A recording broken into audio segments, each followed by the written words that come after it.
There comes a time in your life when the mirror stops reflecting just your face. It begins to show you your fears, your regrets, your excuses. And in that moment, when the noise of the world fades, you're left with just one question. Am I truly living or merely existing? Most people run from that question. They cover it up with distractions, busyness, achievements, scrolling, applause, silence. But you were not made to run. You were made to rise. Let me tell you something, life will not always hand you soft days. It will not come wrapped in pretty bows. It will not ask you how much pain you can take before it starts being kind. Life simply arrives. Sometimes like a gentle breeze, other times like a violent storm. And both are necessary because it is in the storm that you find out what you're truly made of. You will have moments when the people you love walk away. When your body doesn't do what it used to. When your dreams feel like strangers and your future seems like a foggy road, you will sit with broken pieces, wondering if they're even worth putting back together. And in that moment, you will have a choice. Not an easy one, but a powerful one. The choice to either let life define you or to define yourself. And let me be honest, working on yourself is the hardest thing you will ever do. Because it means confronting truths you've buried deep. It means owning your part in the pain. It means forgiving when you've been hurt and asking for forgiveness when you've done the hurting. It means loving yourself not in the easy Instagram way, but in the quiet, patient, disciplined way when no one's watching and no one's clapping. You will feel like giving up. Not once, not twice. Don't wait for a tragedy to wake you up. Don't wait for someone to save you. Don't wait for the world to slow down. The right time isn't coming. The right time is now. The right person is already here, it's you. And you owe it to yourself to become everything they said you couldn't. You are allowed to outgrow versions of yourself that fit survival, not joy. You are allowed to be more than what happened to you. You are allowed to be a masterpiece and a work in progress all at once. This journey is not easy, but it is yours. And that makes it sacred. So I'll leave you with this. When your body is tired and your spirit, when the path seems unclear and you feel forgotten, remember this moment. Remember this voice. Remember that someone once stood here with scars and dreams alike and whispered, I dare you to work on yourself.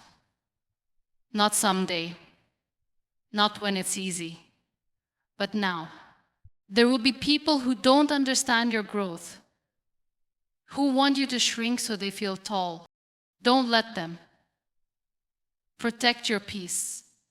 Cut the noise. Heal, even when it's lonely, especially when it's lonely. Because healing is not about going back to who you were. It's about becoming someone you've never been but always had the potential to be. Working on yourself is not a one-time project. It's not a weekend retreat or a self-help book. It's a lifelong devotion. A decision you make every morning to show up, to try, to fail better than yesterday, to stretch, to learn, to ask, to rest, to forgive yourself on the days you don't get it right and to try again. And I dare you to work on yourself. Not because something's wrong with you, but because something extraordinary lies inside you waiting for your attention, waiting for your courage, waiting for your love. Because the life you're seeking is not somewhere far away. It is already inside you. Self-work is a lifelong commitment. It's not a one-time fix, but a daily decision to grow, heal, and become better, even in the absence of external validation. Pain is a teacher, not a punishment. Life's challenges are not here to destroy you, but to reveal the strength, courage, and potential already within you. You are the author of your story. Despite your circumstances or past, you have the power to redefine yourself and choose the narrative you want to live. Vulnerability is strength. Allowing yourself to break, feel, and rise again is a sign of courage, not weakness. Protect your growth. Not everyone will support or understand your transformation. Let go of what or who no longer serves your becoming. The time is now. Don't wait for perfect conditions. The most important journey working on yourself starts the moment you choose to begin. Would you like a printable or slide-friendly version of these notes? Working on yourself is not a destination you reach or a box you check off once and for all. It is a lifelong commitment, one that doesn't come with trophies, timelines, or applause. It's quiet, often invisible. It's the process of showing up for yourself on days when you feel like hiding. It's being honest about your fears, your flaws, and your habits, not to shame yourself, but to understand yourself better. The truth is, the world teaches us to perform, to look the part, to chase the next title, the next milestone, the next approval. But real growth doesn't happen on stages or social media. It happens in the ordinary moments. In the late nights when you choose reflection over distraction. In the early mornings when you rise even when it hurts. In the spaces where no one is watching and you still choose to do what's right for your soul. This kind of self-work requires courage because it demands that you take responsibility for your life. Not just the parts that feel good, but the parts that sting, the patterns, the excuses, the ways you've let yourself down. It asks you to meet your younger self with compassion, your present self with honesty, and your future self with intention. It asks you to forgive, even when you have every reason not to. It asks you to be patient, even when the change is slow. And most of all, it asks you to stay, to not walk away from yourself when things get difficult. There will be days when you backslide, when the old voices feel louder than your new truth. There will be days when your progress feels invisible and you wonder if any of this effort is worth it. Those are the days that matter most, because anyone can keep going when it's easy. But growth is about who you choose to be when it's not. It's in the choice to speak kindly to yourself after a mistake, to get up after failing, to keep believing in your value even when no one else seems to see it. Working on yourself is not a trend. It's not about becoming perfect or polished. It's about becoming whole. It's about remembering who you were before the world told you who to be. It's about unlearning the lies and reclaiming your voice. You will lose people. You will shed versions of yourself that once felt comfortable. That's part of it. Growth is rarely gentle, but it is always worth it. Because on the other side of that effort is a life that feels like your own, a life built on truth, not performance. And so you keep showing up. One choice, one moment, one breath at a time. Not because it's easy, but because you know deep down that you are worth the work. Pain has a way of entering our lives uninvited. Pain reveals what needs healing. It shines a light on what you've buried, what you've ignored, what you've been too afraid to face. It doesn't do this to break you, but to wake you, to pull you into awareness, to ask you, what are you still holding on to? What are you avoiding? What is no longer serving you? These are not easy questions. They demand truth. They demand presence. But the answers will change your life. There is a strange kind of beauty in pain, not in the suffering itself, but in what it calls out of you. It shows you your resilience. It shows you your depth. It introduces you to parts of yourself you never knew existed.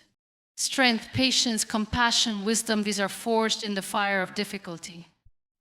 You do not discover your true capacity in times of comfort. You find it when everything falls apart and you still choose to rise. Pain also connects us. It breaks down the illusion that we are alone. When you share your struggles, When you allow your vulnerability to be seen, you give others permission to do the same. You remind them that being human means being imperfect, being wounded, and still being worthy. In this way, your pain can become a bridge, not a wall.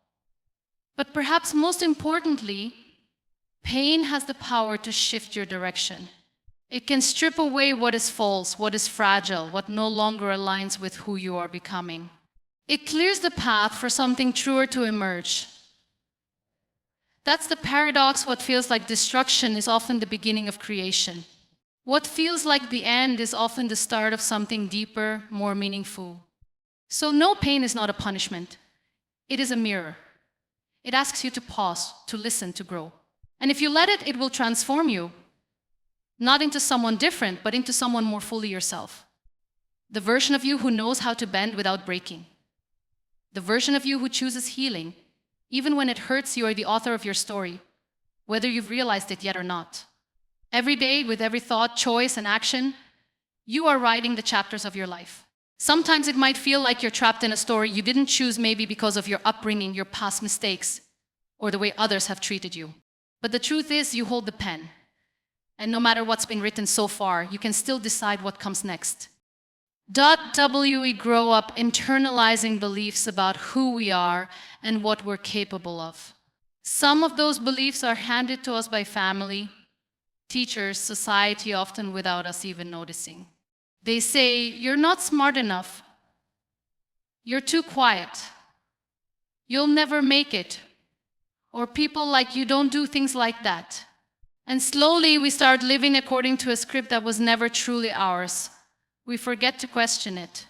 We forget that we have the power to edit, to rewrite, to start over. Redefining your story doesn't mean pretending the past didn't happen. It means deciding that your past doesn't get to dictate your future. The most powerful moment in anyone's life is when they choose to stop being a victim of their circumstances and start becoming the hero of their own journey. It's not an easy shift. It takes brutal honesty. It takes the willingness to let go of excuses, even when they feel justified. It takes the courage to see yourself not just as you are, but as you could be. No one else can do this work for you. People can support you, encourage you, even inspire you, but only you can decide who you want to become. And the beautiful thing is, you don't have to have it all figured out. You just have to start by asking yourself, what kind of story am I telling with my life? Does it reflect my values, my dreams, my truth? Or am I still stuck in a narrative built around fear, shame, or limitation? When you begin to own your story, you stop seeking permission. You stop waiting for someone to tell you it's okay to change. You give yourself the authority to grow, to take up space, to dream differently. And you learn that your voice matters not just to others, but to you. You may not have control over everything that happens to you, but you always have control over how you respond. That's where your power lies. In your response, in your resilience, in your refusal to let your story end in defeat. So don't hand the pen to anyone else. Don't let anyone else write your ending. Stand tall in the mess, in the beauty, in the unknown, and choose what happens next. You are the author.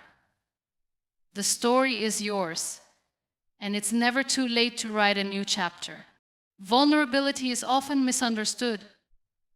We're taught from a young age that strength means holding it all together, that bravery looks like silence, and that showing emotion is a sign of weakness. But the truth is, the deepest strength lies in the willingness to be open, to be real, to be seen. Vulnerability isn't falling apart.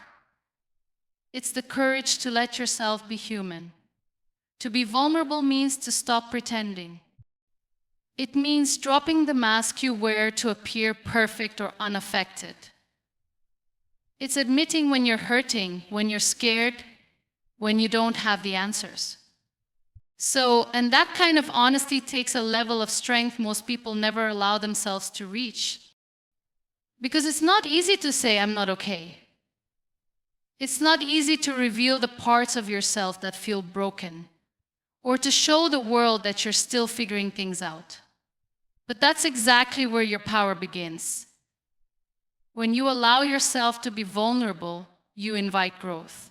You create space for healing. You break down the walls that keep connection out. It's only when you admit that you're struggling that you can begin to heal. It's only when you ask for help that others can show up for you. It's only when you let go of the illusion of control that you can find true freedom. There is nothing weak about being real. In fact, it's one of the most powerful choices you can make. Some of the strongest people in the world are the ones who walk through life with open hearts, even after they've been hurt. They've learned that guarding themselves from pain also guards them from joy. So they choose to live fully, even when it's uncomfortable. They cry without shame. They ask for what they need. They own their flaws and speak their truth. And in doing so, they give others permission to do the same. We live in a world that rewards perfection, that celebrates the highlight reel. But real life isn't filtered. Real life is messy and raw and imperfect. And when you have the courage to live authentically, you remind the people around you that they're not alone in their struggle. Vulnerability builds bridges. It creates empathy. It turns fear into connection. It's okay to not have it all together. It's okay to be in the middle of healing, to be figuring things out, to be a work in progress. You don't need to hide the hard parts to be worthy of love or respect. In fact, it's often the cracks in your story that make it beautiful, because those cracks let the light in. So let yourself be seen. Let yourself feel. Let yourself be imperfect. Vulnerability doesn't make you weak, it proves that you're brave enough to be real in a world that's constantly telling you to hide.